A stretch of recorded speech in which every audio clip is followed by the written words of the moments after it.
पालमपुर गांव में रहने वाली करुणा की शादी को लगभग 8 साल ही हुए थे जब उसका पति उसे और उसके दोनों बच्चों को छोड़कर इस दुनिया से चला गया। घर की जिम्मेदारी अब करुणा पर आ गई। उसकी एक 8 साल की बेटी राधा और 6 साल का बेटा सुधीर था। बिन बाप के बच्चों को उसने बड़े लाड प्यार से पाला था। वो बड़ी दयालु थी।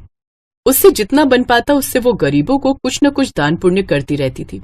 वो लोगों के घरों में काम करके अपने दोनों बच्चों का पालन पोषण करती है। जब भी छुट्टी वाला दिन होता तो करुणा अपने हाथों से मोमोज बनाकर अपने दोनों बच्चों को खिलाती।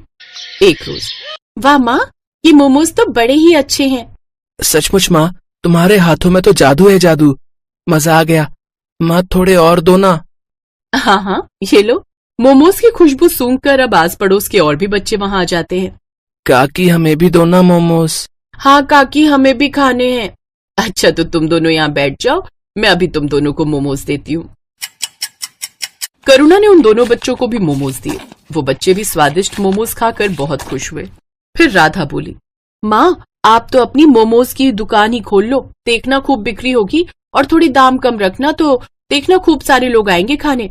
बच्चों की वही बात करुणा को जंच गई और उसने हवेली का काम छोड़कर एक ठेला खरीद लिया और उसमें मोमोज बनाकर बेचने लगी। उसने सिर्फ 20 रुपए के हिसाब से मोमोज बेचना शुरू कर दिया, जिससे उसे अच्छी खासी बिक्री होने लगी। अब उसने दोनों बच्चों को अच्छे स्कूल में पढ़ने डाल दिया।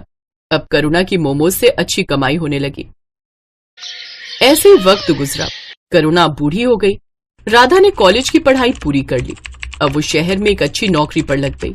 करुणा को लगा कि अब उसके अच्छे दिन शुरू होंगे, लेकिन राधा को अपने ही ऑफिस में काम करने वाले लड़के मिहिर से प्यार हो गया और 2 महीने के अंदर ही सबकी रजामंदी से उनकी शादी हो गई। शादी के बाद वो दोनों विदेश में नौकरी करने चले गए और वहीं जाकर बस गए। कुछ समय बाद सुधीर ने भी कॉलेज की पढ़ाई खत्म कर ली। जल्दी लौटना बेटा, ये बूढ़ी अब यहाँ अकेली रह गई। क्या माँ, पहले जाने तो दो, पहले ही टोक दिया। अब सुधीर भी शहर चला गया और करुणा गांव में ही रहकर मोमोज बेचने लगी। लेकिन वक्त के साथ और भी दुकानें खुल गई जिसमें नए नए तरह से मोमोज बनाकर बेचने लगे, जिस कारण अब उसकी दुकान इतनी नहीं चलती। उधर शहर में सुधीर की अच्छी नौकरी लग गई और वो वहीं के ऐशो आराम में खो गया और अपनी माँ को भूल गया।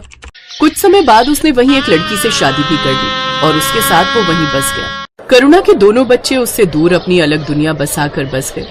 बूढ़ी करुणा का काम अब ठीक से नहीं चल रहा था। एक रोज करुणा बहुत धार्मिक स्वभाव की थी। वो हर रोज गणेश जी के मंदिर में जल चढ़ाने जाती थी और प्रार्थना किया करती थी, हे भगवान, इस अभागन पर दया दृष्टि डालो। जीवन बहुत कठिन हो गया है। लोगों से उधार लेकर मैंने अपने बेटे को पढ़ाया और अब वो मुझसे मिलने भी नहीं आता। मेरे पति के गुजर जाने के बाद उनकी दुकान चलाना मुश्किल हो गया है। कोई काम करने वाला नहीं है और अब इस बूढ़ी से इतना काम भी नहीं हो पाता। हे प्रभु दया करो। ये बोलकर करुणा वहां से चली जाती है। करुणा निराश मन के साथ दुकान पर बैठी होती है। तभी करुणा के पास 2 जुड़वा बच्चे आते हैं।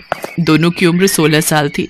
वो आकर करुणा से कहते हैं, मैया, हम दोनों भाइयों के पास कोई घर नहीं है, क्या आप हमको अपने साथ रखेंगी? हम इसके बदले आपका सारा काम करेंगे। बेटा, मैं खुद परेशान हूँ, मैं तुम्हें अपने साथ कैसे रख सकती हूँ? मैया, हम आपका सारा काम करेंगे, बस आप हमें अपने साथ रख लीजिए। ठीक है। करुणा को उन दोनों जुड़वा बच्चों पर दया आ जाती है और वो दोनों को अपने साथ रख लेती है। भगवान ने इस बार करुणा की पुकार सुन ली। वो दोनों भगवान के भेजे हुए दूत थे जिनको भगवान ने करुणा की मदद के लिए करुणा के पास भेजा था। करुणा मोमोज का सामान बना रही होती है। माँ जी, ये काम आप हमें दे दीजिए, मोमोज हम बना लेंगे, आप जाकर आराम कीजिए। करुणा रसोई घर से बाहर आ जाती है। वो दोनों बच्चे उसके बाद गेट लगा देते हैं। थोड़ी देर बाद गेट खुलता है। करुणा देखती है कि सारे मोमोज बहुत अच्छे से तैयार हो गए हैं। करुणा ये देखकर बहुत खुश होती है। अरे वाह, तुम दोनों ने तो बहुत अच्छा काम किया है। फिर करुणा उन दोनों बच्चों के साथ अपनी मोमोज की दुकान खोलती है और मोमोज बेचने लगती है। आइए आइए, स्वादिष्ट और मजेदार मोमोज खाइए और अपने घर भी ले जाइए। आइए आइए। आज करुणा के मोमोज में से ऐसी खुशबू आ रही थी जैसी कभी नहीं आई। पूरे बाजार के लोग मोमोज की खुशबू से आकर्षित होकर करुणा की दुकान पर आने लगे और देखते ही देखते करुणा की दुकान पर भीड़ लग जाती है। अरे एक प्लेट मोमोज देना, मुझे भी दे दो एक प्लेट। अरे वाह वाह वाह, इतने स्वादिष्ट मोमोज तो मैंने आज तक कभी नहीं खाए। आहा, वाह वाह वाह वाह वाह। करुणा लोगों की ये सारी बातें सुनकर काफी खुश होती है। देखते ही देखते उसके सारे मोमोज बिक जाते हैं। आज तो बहुत अच्छी कमाई हो गई। अगर ऐसे ही मेरे मोमोज बिकने लगेंगे तो मेरा सारा कर्ज उतर जाएगा। दोनों बच्चे अब करुणा को कोई काम नहीं करने देते। दोनों मोमोज बनाते और करुणा के साथ उन्हें बेचने भी जाते। उन दोनों के बनाए मोमोज में ऐसा स्वाद था कि हर कोई उंगलियां चाटता रह जाता। एक रात की बात है, वो दोनों बच्चे रसोई घर का दरवाजा बंद करके मोमोज बना रहे थे। कमाल है, हर रोज ये दोनों रसोई घर बंद करके मोमोज क्यों बनाते हैं? आज देखती हूँ ये ऐसा करते क्या है। करुणा चुपके से जाकर खिड़की में से झांकती है। वो देखती है कि उन दोनों जुड़वा बच्चों के हाथ में से चमत्कारी शक्तियां निकलती हैं, जिससे मोमोज अपने आप बनते हैं। ये जादू देखकर करुणा दंग रह जाती है। वो तुरंत उन दोनों के पास जाती है। दरवाजा खोलो। जी माँ जी। तुम लोग कौन हो? क्या? मैंने सब देख लिया खिड़की में से, जल्दी बताओ। डरिए मत, हम आपको कोई नुकसान पहुंचाने नहीं आए हैं, बल्कि हम तो आपकी मदद करने आए हैं। हम भगवान के दूत हैं। हमें गणपति जी ने आपकी मदद के लिए भेजा है। क्या? सच में गणपति भगवान ने आपको मेरी मदद के लिए भेजा है? हाँ माँ जी, आपकी परेशानी भगवान ने सुन ली और हमें आपकी मदद के लिए ही भेजा है। करुणा ये सब सुनकर बहुत खुश होती है। अब इसके बाद दोनों फरिश्तों के जादू से करुणा के दिन अच्छे होने लगे। दोनों दूत रोज अपने जादू से मोमोज बनाते और करुणा उसे बेच आती। देखते ही देखते करुणा की दुकान चल पड़ी। लोग उसके मोमोज दूर दूर से खाने आते थे। ऐसा करते करते करुणा ने एक बड़ी मोमोज की दुकान खोल ली और धीरे धीरे उसने अपने सारे कर्ज भी चुका दिए। अब करुणा के पास धन की कोई कमी नहीं थी। ये बात करुणा के बेटे सुधीर तक भी पहुंच जाती है। इधर सुधीर की नौकरी भी जा चुकी थी, इसलिए एक दिन करुणा का बेटा सुधीर अपनी बीवी के साथ वापस आ जाता है। माँ प्रणाम, देखो मैं आ गया। अरे सुधीर बेटा, तू आ गया। तुझे देखने के लिए तो ये आंखें तरस गई थी। हाँ माँ, मुझे आपकी बहुत याद आ रही थी। मुझे आप माफ कर दो, मैं पागल हो गया था जो आपसे मिलने नहीं आ रहा था। मेरी मति मारी गई थी, लेकिन अब मैं आ गया हूँ। अब आपको कोई परेशानी नहीं होगी। माँ ये देख, ये तेरी बहू है मीरा। नमस्ते मम्मी जी, हमें माफ कर दीजिए। बेटा, मैंने तुमको माफ तो तभी कर दिया जब तुम मेरी आंखों के आगे आए। आज भगवान ने मुझे सारी खुशियां दे दी। अब मुझे कुछ नहीं चाहिए। चलो अब तुम घर में। क्या हुआ? तिजोरी की चाबी मिली? हाँ ये रही। अब फटाफट इस बुढ़िया के सारे पैसे निकालो और चलो निकलते हैं यहाँ से। हाँ चलो। मीरा और सुधीर चुपके से जाकर तिजोरी खोलते हैं और वो तिजोरी में से सारा पैसा निकालकर अपने बैग में भर लेते हैं और वहां से भाग जाते हैं। भागते भागते वो गांव से बाहर निकल जाते हैं। तब वो थक कर एक जगह आराम करने के लिए बैठते हैं। इतना सारा पैसा मैंने पहली बार देखा है। अब जरा बैग खोलकर दिखाओ तो, इसे जी भर कर देख तो लूं मैं। सुधीर जैसे ही पैसों का बैग खोलता है वो देखता है कि उसमें बस राख है। दोनों फरिश्तों के जादू से वो सारे पैसे राख में बदल गए थे। वो दोनों ये देखकर दंग रह जाते हैं। वो दोनों राख को टटोल टटोल कर देखते हैं, पर पैसों का नामो निशान नहीं होता। अरे पैसे कहाँ गए? यहीं तो रखे थे। हाँ, पैसे कहाँ गए समझ नहीं आ रहा है। तभी वहाँ पर दोनों जुड़वा बच्चे आ जाते हैं और वो दोनों सुधीर और मीरा पर जोर जोर से हंसने लगते हैं। अरे मूर्खो, कुछ नहीं मिलेगा उसमें। तुम्हारे मन में जब कालिक भरी है तो उसमें भी कालिक ही होगी ना। कैसी संतान है तू, अपनी माँ को लूटना चाहता है। तेरी माँ ने तेरे लिए इतना सब किया। ये जो मिला है ना तेरे को, ये तेरे कर्मों का फल है। और बिना माँ के तेरा जीवन भी इस राख के जैसा है, किसी भी कीमत का नहीं। अभी भी समय है, सुधर जा और जाकर अपनी माँ से माफी मांग ले। आप दोनों ने हमारी आंखें खोल दी। हम लोभ में अंधे हो गए थे। हम अब से ऐसी गलती नहीं करेंगे, हमें माफ कर दो। फिर मीरा और सुधीर अपनी माँ के पास वापस चले जाते हैं और उसे सब सच बताकर माफी मांग लेते हैं। करुणा भी उनको माफ कर देती है।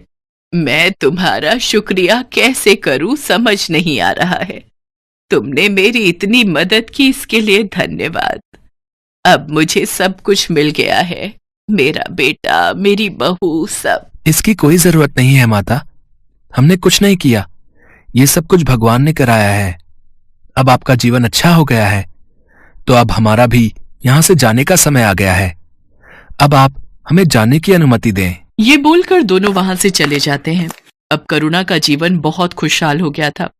अब उसको किसी चीज की कमी नहीं थी। उसकी मोमोज की दुकान भी अच्छी चल रही थी। अब वो अपने बेटे और बहू के साथ अपना बाकी का जीवन खुशी खुशी बिताने लगती है।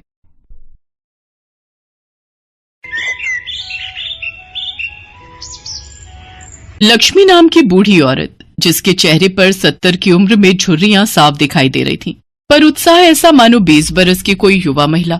लक्ष्मी को पूरा राजपुर गांव लक्ष्मी बुआ के नाम से जानता था। लक्ष्मी ने अपना पूरा जीवन इसी गांव में बिताया और आज भी इस उम्र में वो मेहनत करके अपने अकेले की शरीर रूपी गाड़ी जीवन की पटरी पर चला रही है। लक्ष्मी के पास एक छोटा सा खेत का टुकड़ा है जिस पर वो बढ़िया दानेदार भुट्टे उगाती है और फिर उन भुट्टों को भूनकर गांव में बेचती है। लक्ष्मी के भुट्टे पूरे राजपुर गांव में प्रसिद्ध हैं। जब लक्ष्मी अपने स्वादिष्ट भुट्टे लेकर गांव में निकलती है तो उसके भुने हुए भुट्टों की सुगंध से सभी गांव वाले आकर्षित हो जाते हैं और भुट्टे खाने के लिए लक्ष्मी के पास आ जाते हैं। अरे लक्ष्मी बुआ आ गई। मुझे पता था कि तुम आने वाली हो, इसीलिए मैं पहले ही गांव की सड़क पर खड़ा हो गया। तुम्हारे भुट्टों की खुशबू यहाँ तक आ रही थी ताई। जल्दी से एक गरम गरम भुट्टा सेक दो। हाँ हाँ, अभी देती हूँ। एक साथ 4-5 भून दूंगी और लोगों को भी आने दो। ठंडे भुट्टों में स्वाद नहीं आएगा, गरम गरम खाओगे तो अलग ही आनंद आता है। अरे लगता है मैं नींबू लाना भूल गई। ओहो, अब क्या करूं? तभी एक छोटा सा बच्चा जिसका नाम राजू था वो दौड़ता हुआ आता है। उसके हाथ में एक थैली थी। लक्ष्मी बुआ, ये लो नींबू। मुझे पता था आप घर पर भूल आए होंगे, मैं ले आया। अरे मेरा बच्चा, ओले मेरा लाल, तू मेरा कितना ख्याल रखता है। ये ले, एक बढ़िया गरम गरम भुट्टा तू भी खा ले। ले खा ले। लक्ष्मी इस दुनिया में बिल्कुल अकेली थी। राजू नाम का वो बच्चा लक्ष्मी के पड़ोस में ही रहता था। वो लक्ष्मी से बिल्कुल दादी की तरह प्यार करता था। लक्ष्मी भी राजू को बहुत प्यार करती थी। एक दिन लक्ष्मी को पता चला कि राजू का परिवार शहर में शिफ्ट हो रहा है, तो उसे राजू के बिछड़ने का बहुत दुख हुआ। लक्ष्मी बुआ, तुम भी मेरे साथ शहर चलो ना। मैं चला गया तो तुम्हें नींबू कौन ला कर देगा? तुम तो रोजाना ही घर पे भूल आती हो। राजू मेरे बच्चे, मैं तुझे बहुत याद करूंगी। मैं तेरे साथ नहीं जा सकती बेटा, पर तू मुझे बहुत याद आएगा। तू मुझे मिलने आना, आएगा ना? हाँ लक्ष्मी बुआ, मैं तुम्हें मिलने जरूर आऊंगा। और फिर राजू अपने परिवार के साथ शहर चला गया। राजू के जाने के बाद लक्ष्मी को उसकी बहुत याद आती थी। जब वो भुट्टे का टोकरा लेकर घर से निकलती तो उसकी नजर नींबू की थैली पर जाती तो उसकी आंखों में आंसू आ जाते। वो नींबुओं की थैली अपनी टोकरी में रखती और राजू को खूब याद करती। लक्ष्मी बुआ, 2 भुट्टे दे दो। अरे आज तो तुम नींबू लेकर आई हो। अच्छा, वो राजू जो चला गया, वैसे वो कौन सा सगा पोता था तुम्हारा? एक ना एक दिन तो उसे जाना ही था। भले ही वो मेरा सगा पोता नहीं था, पर मुझे बहुत प्यारा था। उसके होने के एहसास से मुझे पोते की कमी महसूस नहीं होती थी। और एक बात ध्यान रखना, कुछ रिश्ते खून के नहीं होते, कुछ रिश्ते दिल से जुड़े होते हैं। हो सकता है राजू भी मुझे उतना ही याद करता हो जितना मैं उसे याद करती हूँ। लक्ष्मी की आंखों में एक बार फिर आंसू आ गए। ऐसे ही दिन महीने बीते और देखते ही देखते 15 साल बीत गए। लक्ष्मी रोजाना की तरह अपने भुट्टे बेचने गांव में निकली तो आज थोड़ा जल्दी में वो नींबू लाना भूल गई। अरे आज तो मैं नींबू की थैली घर पर ही भूल आई। अरे लक्ष्मी बुआ, नींबू के बिना भुट्टे का मजा नहीं आएगा। वैसे ये देखकर तो मुझे वो याद आ गया, जब तुम नींबू घर पर भूल आती थी तो वो छोटा सा राजू तुम्हारी थैली पकड़ता हुआ आ जाता था। हाँ मोहन, तू ठीक कह रहा है, पर राजू तो शहर में है। अब तो वो बहुत बड़ा हो गया होगा। आज तुम्हारी बातें सुनकर मुझे भी उसकी बहुत याद आ रही है। जैसे ही लक्ष्मी अपनी बूढ़ी आंखों से आंसू पोंछने लगती है, उसके सामने नींबू की थैली लिए एक बहुत ही सुंदर लंबा चौड़ा कद का लड़का खड़ा होता है। लक्ष्मी बुआ, आज तुम फिर अपनी थैली घर पर भूल आई ना? अगर मैं न लाता तो? कौन? राजू? लक्ष्मी बुआ, तुमने मुझे पहचान लिया? हाँ, मैं वही तुम्हारा बचपन का छोटा सा राजू। देखो अब मैं कितना बड़ा हो गया हूँ। राजू, मेरे बच्चे, मेरे लाल, तू कितना बड़ा हो गया। तू कब आया? सुबह ही तो आया और आते ही तुमसे मिलने घर गया, पर पता चला कि तुम तो भुट्टे बेचने निकल गई हो, इसलिए तुम्हारी थैली घर पर देखी तो वो मैं ले आया। लक्ष्मी बुआ, तुम कैसी हो? देख देख कैसी लग रही हूँ। वैसी ही जैसे पहले थी, मेरी प्यारी लक्ष्मी बुआ। और फिर राजू लक्ष्मी के गले से लग जाता है। राजू लक्ष्मी को अपने साथ शहर चलने के लिए मना ही लेता है। लक्ष्मी बुआ, अब मना मत करना, अब तो तुम्हारा राजू अपने पैरों पर खड़ा हो गया है, अच्छी नौकरी करने लगा है, इसलिए वो अपनी लक्ष्मी बुआ को अपने पास रख सकता है। प्लीज मेरे साथ चलो ना। तुमने बहुत गरीबी में दिन काट लिए, बहुत मेहनत कर ली, अकेले जिंदगी को बहुत जी लिया, अब अपने पोते के साथ जिंदगी जीने का वक्त है। लक्ष्मी बुआ, मुझे दादी का प्यार चाहिए, जिसके लिए मैं इतने साल तरसा हूं। तुम तो जानती हो, मेरे अपने दादा दादी तो बचपन में ही गुजर गए, मैंने तुम्हारे रूप में ही दादी को देखा है। लक्ष्मी बुआ, मेरे साथ चलो ना, अपने राजू को अपने लिए कुछ करने का मौका दो। राजू लक्ष्मी को अपने साथ लेकर शहर आ जाता है। जिंदगी के आखिरी पलों में लक्ष्मी ने वो देख लिया जिसकी उसने बरसों से कामना की थी। उसे पोते और बहू का सुख मिला। राजू के माता पिता लक्ष्मी की बहुत इज्जत करते हैं। सच, बहुत कम ऐसे लोग दुनिया में होते हैं जो इस तरह के रिश्तों को निभाते हैं, और ये रिश्ते ही तो सबसे अनमोल बन जाते हैं।